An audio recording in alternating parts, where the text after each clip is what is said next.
सबसे पहले मैं कल कल कल भी हमने यही चैप्टर किया था आपका laws relating to securities, part 1 किया था। आज पार्ट 2 डिस्कस करेंगे एंड इसमें हम सबसे पहले देखेंगे कि कौन कौन से डिफरेंट मेथड्स रहते हैं with the help of which bank can create charge. जब भी बैंक ने लोन एडवांस करना है तो मैंने आपको बोला कि उन्होंने क्या है, सिक्योरिटी रखवाते हैं। ठीक है, ये डिफरेंट डिफरेंट मेथड्स रहते हैं with the help of which bank can create charge on a particular asset और अ पर्टिकुलर सिक्योरिटी। ठीक है, तो वो अभी हम डिस्कस करेंगे। सबसे पहले है आपका मॉर्गेज। मॉर्गेज मैंने कल के सेशन में आपको क्लियर करवाया था अच्छे से एंड आई होप सो आपको क्लियर हो भी गया हो। मॉर्गेज सबसे पहले आपका किस तरीके की सिक्योरिटी के केस में रहता है? This is in case of immovable securities. Immovable securities जैसे मान लो that can not be move from one place to another, जैसे आपके हाउस वगैरह हो गए है ना, लैंड एंड बिल्डिंग होगी, इस तरीके के जो आप इस तरीके की अगर जो एसेट्स रहेंगे जिनके ऊपर बैंक का चार्ज क्रिएट किया जाता है, that is called mortgage. And ये आपका कहाँ पे डिफाइन कहाँ पे था? Do comment in the comment section quickly. Mortgage आपका डिफाइन कहाँ पे था, सेक्शन कौन सा है एंड एक्ट कौन सा है? क्विकली कमेंट कर दीजिएगा कमेंट सेक्शन में। Mortgage is defined under which section and under which act? Do comment in the comment section, हमने कल के सेशन में ही डिस्कस किया है। ठीक है, अगर मैं एग्जांपल की बात करूं मॉर्गेज के केस में, land, building, machinery embedded to earth. Second is your pledge. Pledge को अगर मैं सिंपली आप लोगों को समझाऊं ना, जैसे आप गोल्ड की एग्जांपल ले लो। Gesa Kesar is saying that it's under section 58 and Transfer of Property Act 1882 is talking about what is about mortgage. ठीक है, so very good, everyone is saying that, very good sir, very good। तो अभी pledge बता रही थी मैं आप लोगों को। प्लेज आप एक सिंपल एग्जांपल के साथ समझिए, जैसे जब भी आप गोल्ड लोन लेने जाते हो, ठीक है, गोल्ड बैंक के पास दे, gold is perfect example of pledge, कि आपने क्या है, प्लेज कर दिया गोल्ड को जो है प्लेजी के पास रखा प्लेजर ने, एंड उसके अगेंस्ट में आपने क्या लिया, लोन लिया, that is the case of pledge. Pledge आपका कौन से केस में है? मूवेबल एसेट के केस में। Gold can be easily movable from one place to another, so आपका प्लेज किस टाइप की सिक्योरिटी में रहता है? फर्स्ट चीज आपने ये ध्यान में रखनी है, मूवेबल सिक्योरिटी के केस में रहता है।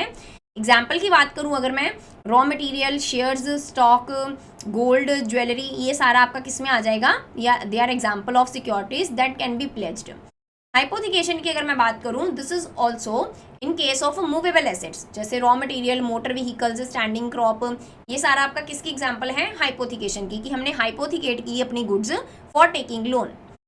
लियन, लियन के मैंने शायद कल के सेशन में आपको बताया था लियन के बारे में with the help of an example, कि जब भी बैंक ने लोन प्रोवाइड किया किसी कस्टमर को, bank will act as what? Bank will act as creditor. तो लियन बेसिकली क्या है? It's a right of creditor to take the possession of the security unless and until इनका जो date है वो पे ऑफ नहीं हो जाता, that is simply called lien. Securities which are already in possession of the creditors. Goods and securities except actionable claim. Actionable claim इसका part क्यों नहीं है? क्योंकि एक्शनेबल क्लेम आपका कहाँ पे डील होता है? असाइनमेंट में। Assignment is also one of the mode for charge of charge by bank. And इसमें अगर मैं बात करूँ टाइप ऑफ सिक्योरिटी की, इसमें आ जाएगा आपका एक्शनेबल क्लेम, जैसे आपका LIC policies, book debts, receivables जो होते हैं, they are example of assignment, कि इनको बैंक के पास एज अ सिक्योरिटी रख के इनके अगेंस्ट में क्या लिया गया? लोन लिया गया। ठीक है, तो इस ये डिफरेंट टाइप ऑफ चार्जेस रहते हैं जो बैंक क्रिएट करते हैं फॉर एडवांसिंग लोन। ठीक है, तो अभी थोड़ा डिटेल में देखेंगे इनको। हाइपोथिकेशन, प्लेज एंड मॉर्गेज, एक टेबल की फॉर्म से आप डिफ्रेंशिएट करोगे तो उसको रिकॉल भी कर पाओगे। ठीक है, तो सबसे पहले meaning, it is extended concept of a pledge. It is a charge on movable securities with debtor having the possession of the same.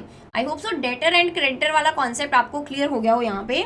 जैसे मानो बैंक है, बैंक ने लोन दिया कोई कस्टमर ए को, ठीक है, अगर आज की डेट में लोन दिया है तो कस्टमर ए ने आफ्टर सम टाइम ये लोन को पे करना है। बैंक ए के लिए क्या बन गए? बैंक ए के लिए बन गए क्रेडिटर, एंड यहीं पे ए बैंक के लिए क्या बन गए? डेटर। अभी आप स्टेटमेंट पढ़िए, स्टेटमेंट में क्या लिखा है? It is a charge on movable securities.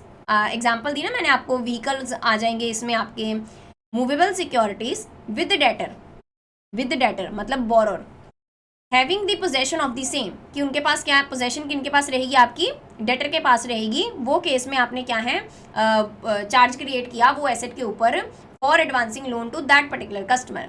Second is your pledge. Bailment, bailment का मतलब क्या रहता है? Delivery of goods. ठीक है, जैसे गोल्ड की एग्जांपल के साथ मैंने आपको समझाया ना, आपने डिलीवर कर दी ना गुड्स बैंक को। बेलमेंट का सिंपल मतलब क्या रहता है आपका? Delivery of goods.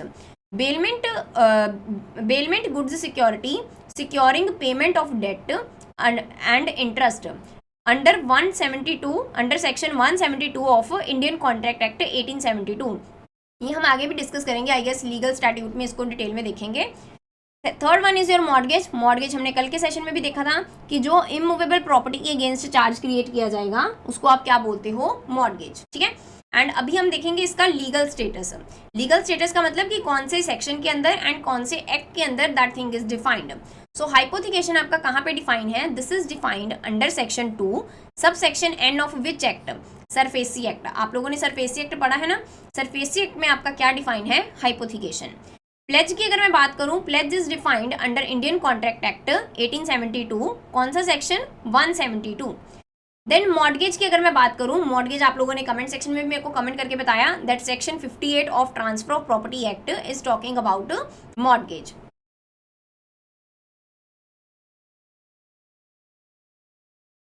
नेक्स्ट देखेंगे एप्लीकेबिलिटी। मैंने आपको बताया था कि जो आपका हाइपोथिकेशन है एंड प्लेज है वो आपका मूवेबल के केस में रहता है, मूवेबल गुड्स के केस में, लेकिन जो आपका मॉर्गेज है, mortgage is in case of immovable property. Then type of assets covered, या एग्जाम्पल की अगर मैं बात करूं, in case of hypothecation stocks, vehicle, plant and machinery, while in case of pledge shares, national saving certificates, materials, other goods not embedded to earth, ठीक है। अगर मैं मॉर्गेज की बात करूं, लैंड एंड बिल्डिंग, हाउस हो गया, and plant and machinery embedded to earth. Possession की अगर बात की जाए, दिस वन इज इंपॉर्टेंट, ठीक है, कि पोजेशन किसके पास रहती है इन case of hypothecation, in case of plays and in case of mortgage. Hypothecation के केस में आपकी पोजेशन किसके पास रहती है, बोरर के पास। जैसे मानो अगर मैंने कार के अगेंस्ट लोन लिया, कार किसके पास है, सपोज कोई पर्सन है ए ने कार के अगेंस्ट बैंक से लोन लिया, ठीक है, एंड ये जो व्हीकल है इसको ही एज अ सिक्योरिटी रखा बैंक के पास, ठीक। अभी इसकी पोजेशन की अगर मैं बात करूं तो पोजेशन किसके पास है, बोरर के पास है, बैंक के पास तो नहीं है। यहीं भी अगर मैं प्लेज की बात करूं, गोल्ड की एग्जांपल दी थी मैंने आपको कि गोल्ड को एज अ कोलेक्टर रख के क्या लिया गया, लोन लिया गया। गोल्ड किनकी पोजेशन के अंदर चला गया, गोल्ड चला गया बैंक की पोजेशन के अंदर। सो पोजेशन इज विद बैंक। यहाँ पे पोजेशन किसके पास है, मॉर्गेज के केस में debtor. Debtor means what, debtor means borer. I hope मतलब कोई सी भी टर्म लिखी हो, अगर आपके कॉन्सेप्ट क्लियर है, यू विल बी एबल कि आपको बताया क्या गया है ये टेबल में, ठीक है। आई होप सो विद डेटर आप कंफ्यूज ना कर पा रही हो। विद डेटर का मतलब यहाँ पे क्या रहता है, बोरर।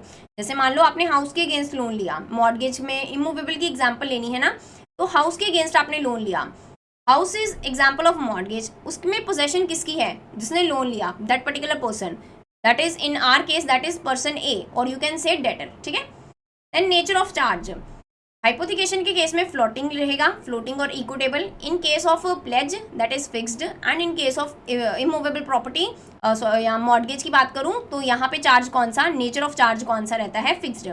अभी फ्लोटिंग क्या है, फिक्स क्या है, इसको हम आगे डिटेल में देखेंगे, ठीक है, कि ये किस तरीके का चार्ज रहता है। अभी इसको ही डिस्कस कर लेते हैं, फिक्स, फ्लोटिंग एंड परिपशु चार्ज क्या रहते हैं। तो फिक्स का मतलब क्या रहेगा, जो ओवर द पीरियड सेम रहेगा, कोई चेंजेस नहीं आएंगे इसमें। It is created on assets which remain same during the period of a loan. उस तरीके का अगर वो एसेट के ऊपर आपने चार्ज पर क्रिएट किया है बैंक ने, तो उसको आप बोलते हो फिक्स चार्ज। फ्लोटिंग की अगर मैं बात करूं, it is created on assets which keep on floating. Floating का मतलब क्या रहता है, दैट कीप ऑन चेंजिंग। जैसे मान लो स्टॉक के अगेंस्ट आपने लोन लिया, ठीक है, स्टॉक को हाइपोथिकेट करके आपने क्या है, लोन लिया, तो स्टॉक की वैल्यू फ्यूचर में इंक्रीज भी हो सकती है, डिक्रीज भी हो सकती है। रोटेशन चलती रहती है ना स्टॉक की, पुराना स्टॉक आपने निकाल दिया बाहर या सेल आउट हो गया, न्यू स्टॉक फिर से वहाँ पे क्या है, स्टोर हो रहा है। तो इस तरीके से क्या है, इंक्रीज एंड डिक्रीज चलता रहता है। अगर इस तरीके के एसेट के ऊपर चार्ज क्रिएट किया गया है, that charge is known as floating charge. Then pari passu charge, pari passu charge basically consortium account के केस में रहता है।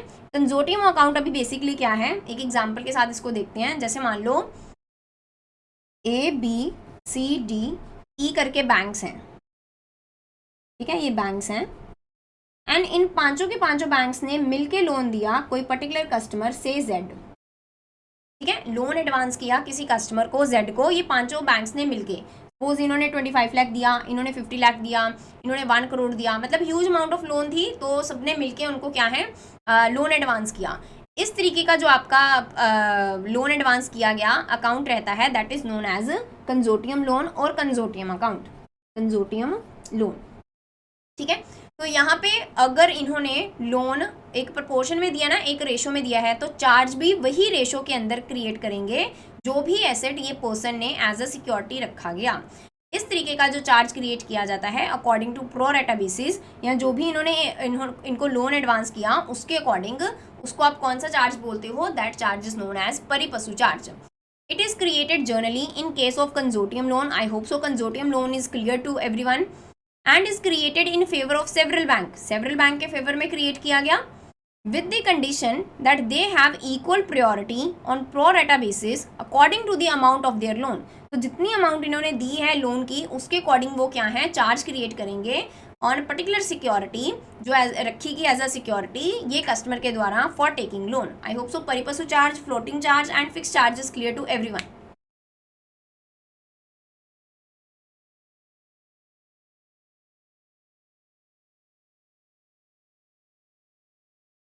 तो अभी क्वेश्चन डिस्कस करते हैं and let me know what will be the correct answer for question first. The bailment of goods for providing security for payment of a debt or performance of a promise is called what? Is it called bailment? Is it called lien? Is it called pledge? And hypothecation. What will be the correct answer for question first? Appropriate answer को ध्यान में रख के मेरे को answer दीजिएगा, ठीक है। अगर आपको more than one statement correct लग रही है, नो डाउट लगनी भी चाहिए, लेकिन मोस्ट अप्रोप्रिएट आंसर को ध्यान में रख के मेरे को बताइएगा what will be the correct answer for question first. Question first का करेक्ट आंसर क्या रहेगा? Do comment in the comment section. And यहाँ पे साकेश सर ने आंसर किया है and he is saying that option C. Abhijit sir is also saying that option C.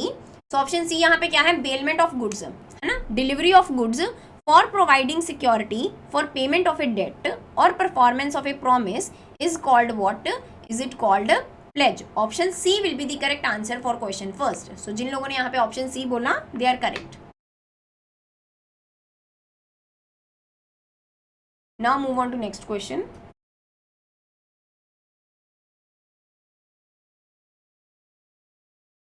Under provision of section 172 of Indian Contract Act, in case of a pledge, the bailor and bailee are called what?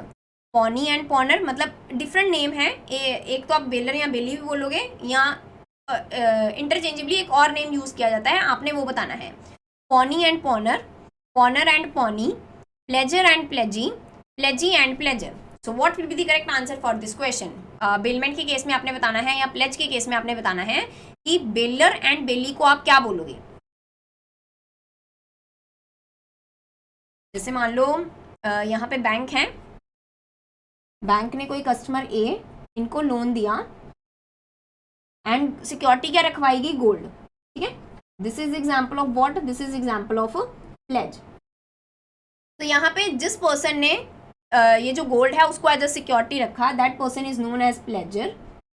उन्होंने रखा ना अपना सामान, that person is known as pledger. And जिनके पास रखा गया that person is known as pledgee, ठीक है। एक तो ये नेम यूज कर सकते हो आप ये केस में। सेकेंडली आपका क्या रहता है, इसको आप बोल सकते हो पॉनर और पॉनी, ठीक है, या आप इसको बोल सकते हो बेलर और बेली। तो कोई भी टर्म हो सकती है आपकी ये वाले केस में, प्लेज वाले केस में। तो what will be the correct answer for this question? For question second this is option B. And यहाँ पे सभी ने ऑप्शन बी ही बोला है। Option B will be the correct answer for question second.